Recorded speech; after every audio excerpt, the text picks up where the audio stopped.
विधानसभा निवडणुकांचं बिगुल वाजलंय। 29 ऑक्टोबर हा उमेदवारी अर्ज दाखल करण्याचा शेवटचा दिवस आहे।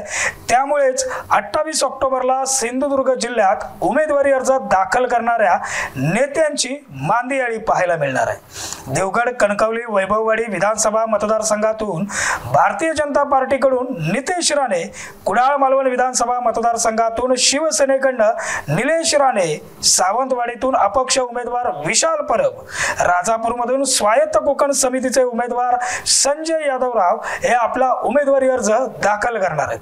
तर 29 ऑक्टोबर रोजी देवगड, कणकवली, वैभववाडी विधानसभा मतदारसंघातून उबाटा शिवसेनेकडून संदेश पारकर, सावंतवाडीत उबाटा शिवसेनेकडून राजन तेली, रत्नागिरीत उबाटा शिवसेनेकडून बाळ माने, सावंतवाडीतून दीपक केसरकर आदी उमेदवारही आपला उमेदवारी अर्ज दाखल करणार आहेत। यापूर्वी कुडाळ मालवण विधानसभा मतदारसंघातून वैभव नाईक, राजापूरमधून राजन साळवी, किरण सामंत यांनी, तर रत्नागिरीतून उदय सामंत आणि सावंतवाडीतून अपक्ष उमेदवार म्हणून अर्चना घारे यांनी आपला उमेदवारी अर्ज दाखल केलाय। या निवडणुकीतील खरी चुरस मात्र छाननीत कुणाचे अर्ज बाद होत आहेत आणि 4 नोव्हेंबरला उमेदवारी अर्ज कोण मागे घेत आहे यानंतरच वाढलेलं चित्र पाहायला मिळेल एवढं नक्की।